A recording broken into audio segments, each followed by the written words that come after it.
Might get him down before the... Oh, can we get him? Can we get him? Wow, he only did the ads once. That was huge. Nice, okay. Staff. Nice staff. And mail. That's an awesome staff. There we go. And more mail, what do you know? First run, so. Yeah. The stack is insane. Yeah. There we go, there we go. I didn't complete all the quests, but we'll do it. It's all mail. Nice leather, One leather. shoulders, nice. What are you turning? Hey guys, how's it going? It's Shinobi here, and I want to make this quick video just to kind of give you guys some updates on what happened from Mists of Pandaria leveling from 85 to 90.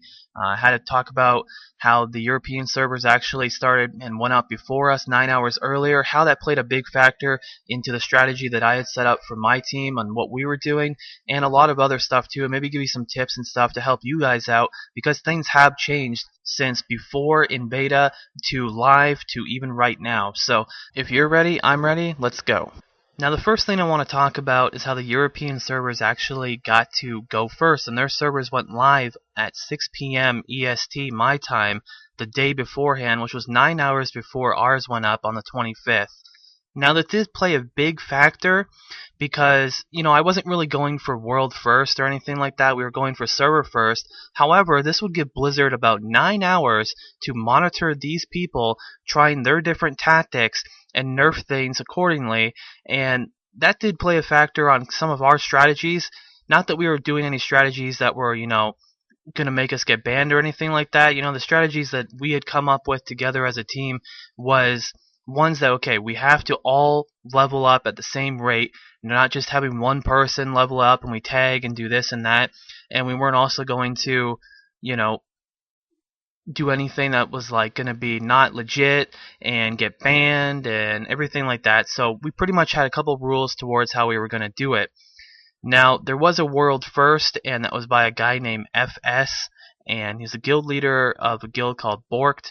Got level 90 in a couple hours very quickly, and I took some screenshots because I was monitoring everything that was going on in the European servers, so you guys can see that. And then they rolled him back to level 87 because of the tactic that they did. Now I don't think that this was any kind of exploiting or anything like that. Pretty much what they did is they went to this one area where you could kill these mobs, and these mobs would give you a DPS increase, and you can keep killing them. And because mobs are spawning so quickly, and because he was tagging them and his guild members were helping him get to this goal very quickly, it pretty much boosted him very fast, and he's pretty much killing mobs extremely quickly and leveling really fast, and only took a couple hours. I don't think it was any kind of exploit or anything like that. I think that Blizzard kind of overstepped their boundaries there, as well as a lot of other areas. So let's get into what my plan was for the team. I had a team idea of having 5 people in the group, which would be myself, Hobbs, Brian, Undying Tree, and Nathan, and all of together we would have different classes so we could get different achievements. And so we were on different servers though, so that wasn't really a big factor. I mainly wanted to have different classes because I wanted to have different gear, so we could gear each other very quickly and we weren't sharing any gear, and also having good benefits for having each class. For instance, I was the rogue in the group, so I could use tricks in the trade on the 2 higher DPS, and I was more of a support DPS through the whole thing. I had a boomkin, an arms warrior, both AoE specs, really nice, and did work out really nicely. When one person would Bladestorm, wreck Bladestorm, I would give them tricks of the trade and pump them up and help with AoEing. And then the Boomkin has his cooldowns, and they were pretty much rotating back and forth. And we actually got the instances down to like 10 minutes per run, which was really fast. And, you know, that's pretty much what we had planned to do, is level from 85 to 87 through instances. And then if we saw that we were ahead of the pack, we'd keep doing that.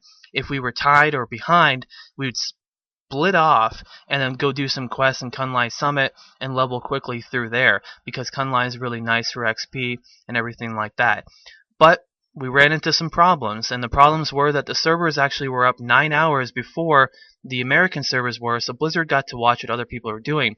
A lot of people were doing instances as well, and Blizzard felt like they were leveling too quickly in some of their tactics that they were doing, so they nerfed a lot of the mobs in those instances.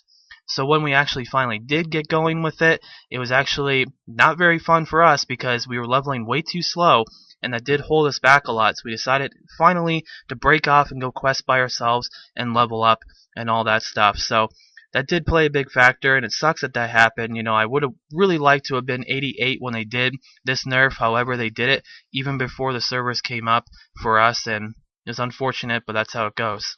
So now what I'm going to do is give you guys some tips and tricks and some things that I learned now that everything has been nerfed and everything, show you how to get from 85 to 90 in a good amount of time. Now throughout the course of this whole, leveling and researching process and everything like that we were doing in beta, we came up with a bunch of different tactics on things to do and things that would work and wouldn't work. And one thing that definitely was really awesome was the guild battle standard of coordination. You can see it on the screen right there, and you can read it if you'd like, but you get 15% bonus XP from mobs for yourself and guildies that are in your group. Now the only problem with us doing this is the fact that we were all from different servers and all different guilds, so we couldn't rotate them out. We had to put multiple ones down at one time, which did actually hurt us a lot, because then we'd have to wait for the cooldown to come back, and it takes quite a while. So if your guild has this achievement unlocked and you can buy this, it's very cheap. You can buy the epic one for very cheap, and even the 5% one and the 10% one if you guys don't have the epic one but you have the other one, the blue one and the green one. You can maybe just buy one of those ones, and when you're leveling up with friends, if you want to level through dungeons, or even if you're group questing or anything like that, this is really definitely nice because you can throw it down, rotate them out. Okay, mine's done, who's got theirs? Okay, mine's done, who's got theirs?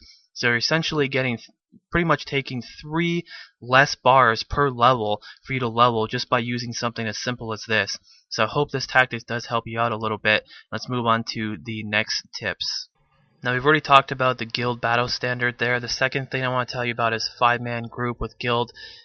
I would do that up until level 87. I wouldn't dungeon all the way up until level 90. I don't think that's really good. I think the quests get a lot better as you're leveling up. So if you still want to level up with guildies, you can do that using that battle standard and going and do group quests together in Kunlai Summit.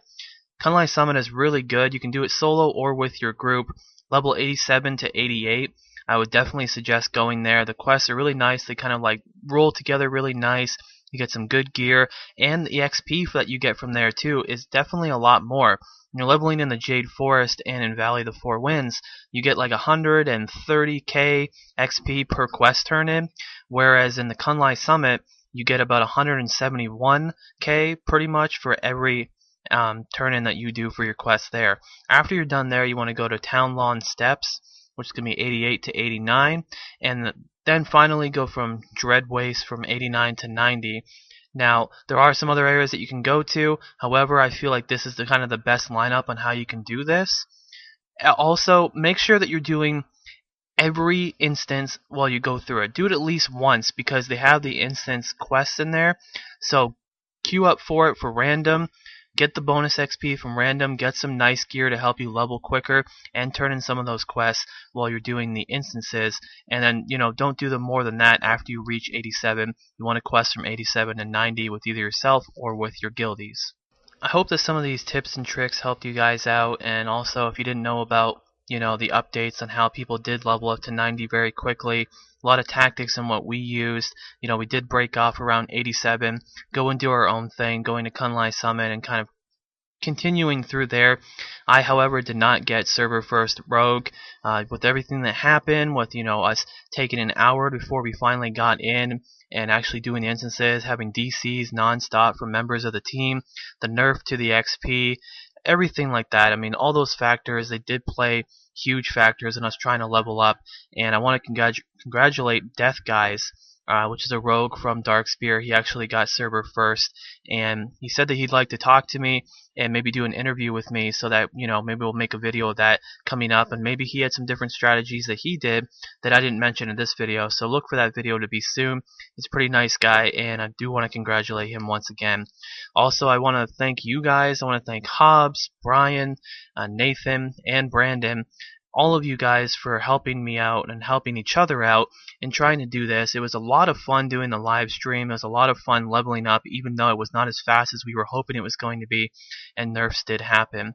And I also want to thank all the viewers for all the support and everything like that.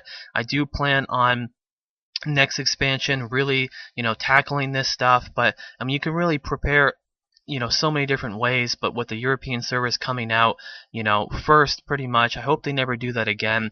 But if they do that again, it's going to make it a lot harder for people from the US to, do things because nerfs happen and this and that. So either way, guys, I'm having a lot of fun playing Mists of Pandaria. I got tons of videos that are going to be coming out for you. I want to thank you again, and remember to hit thumbs up on the video if you did enjoy the video and it did help you out. It would help me out if you did that.